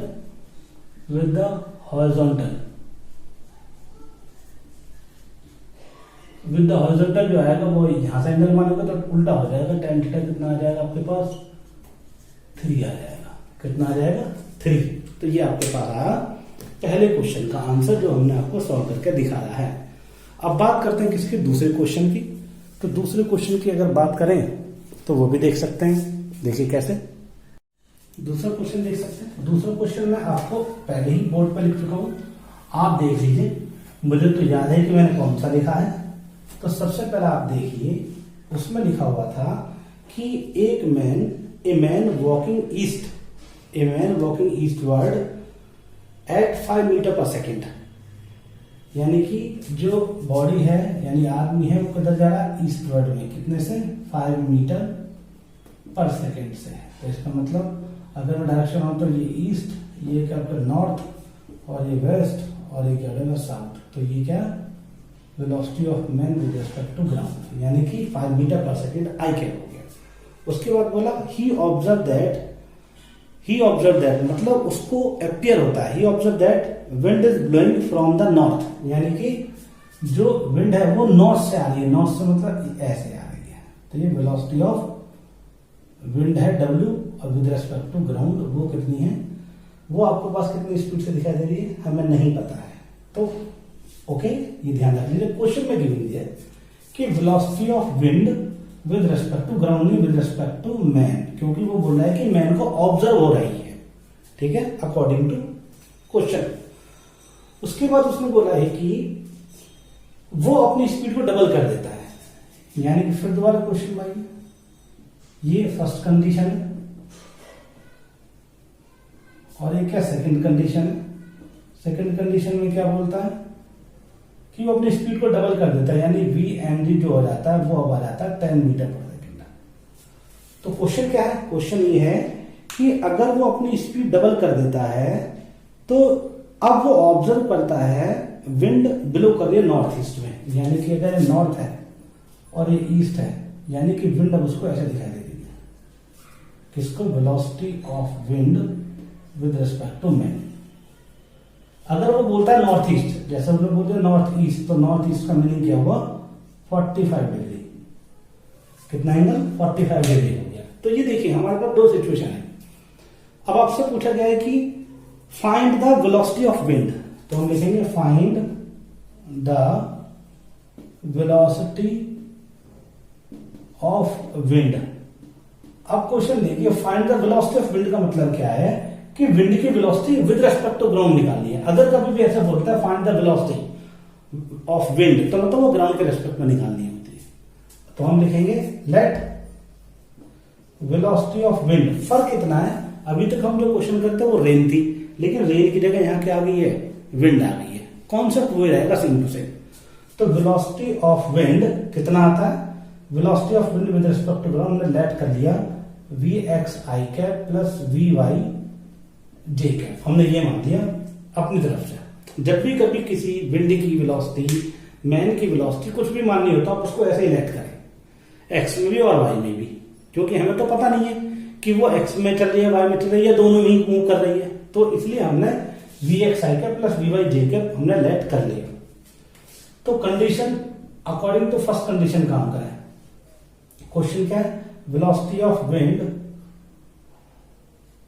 with respect to man क्या होगा, velocity of wind with respect to ground minus velocity of man with respect to ground. ठीक है, ये तो आप जानते हैं। तो according to first condition, according to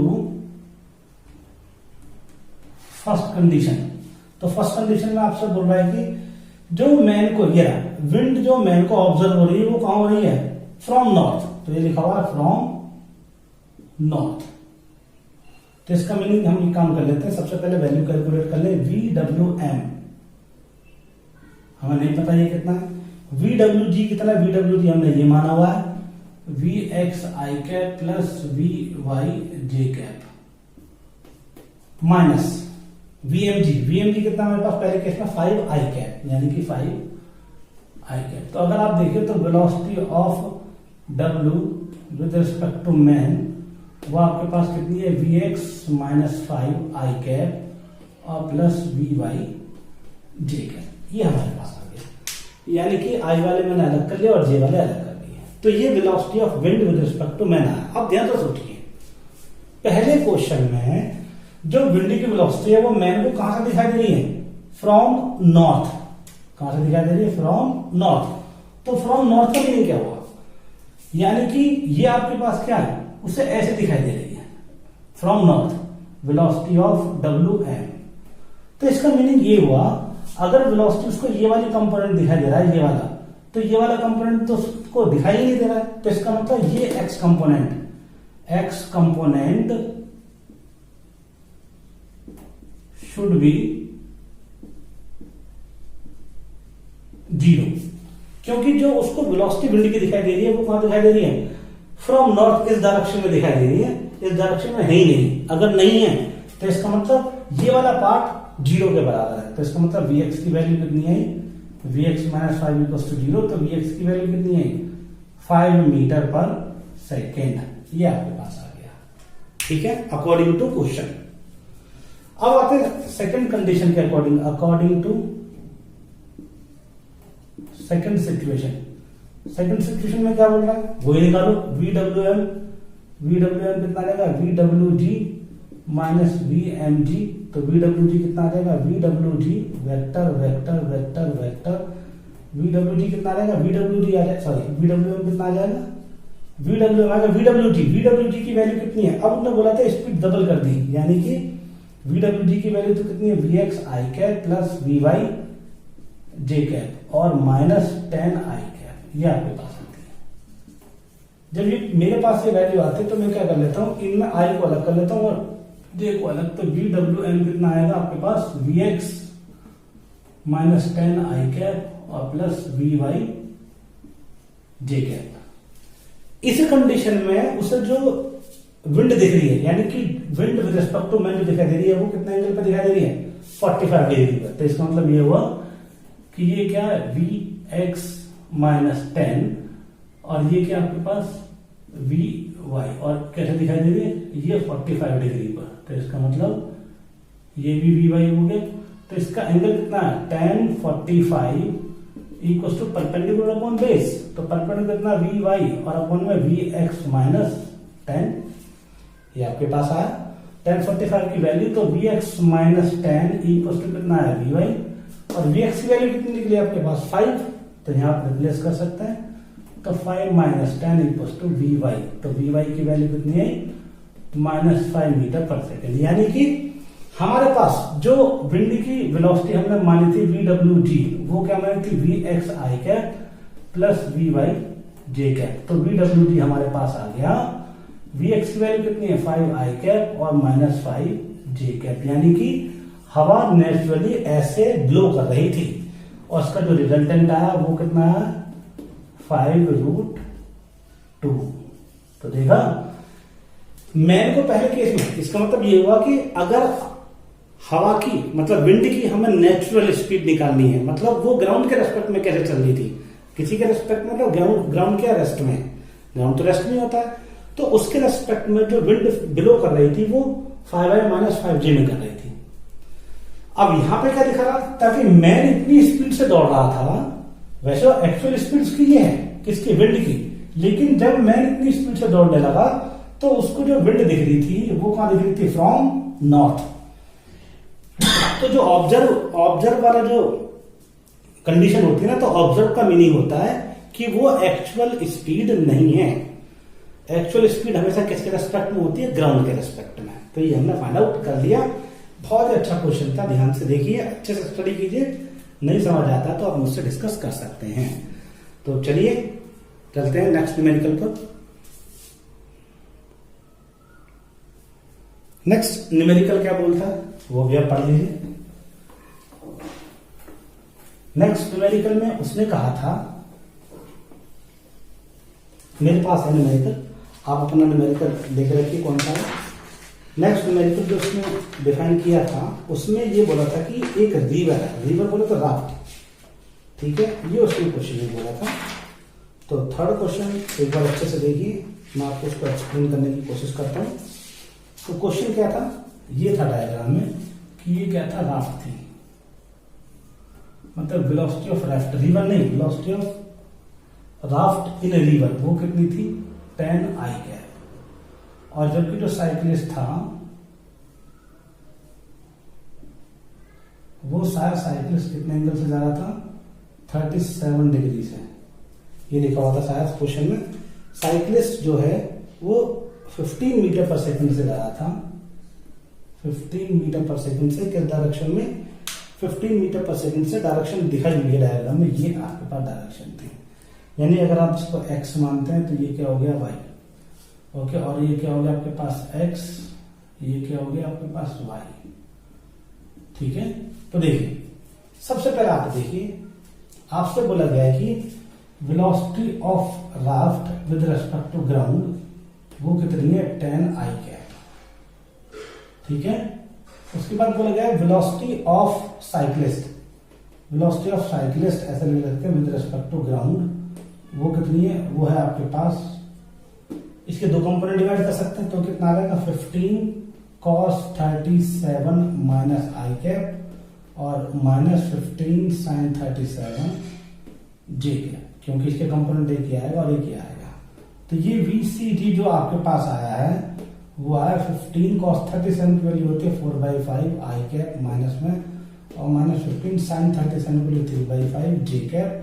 तो VCG की जो वैल्यू आपके पास आती है वो आती है 5×3=15 माइनस 12 आई कैप और माइनस 5×3=15, तो ये कितना रहेगा 9 जे कैप, ये आपके पास वैल्यू आती है, ठीक है।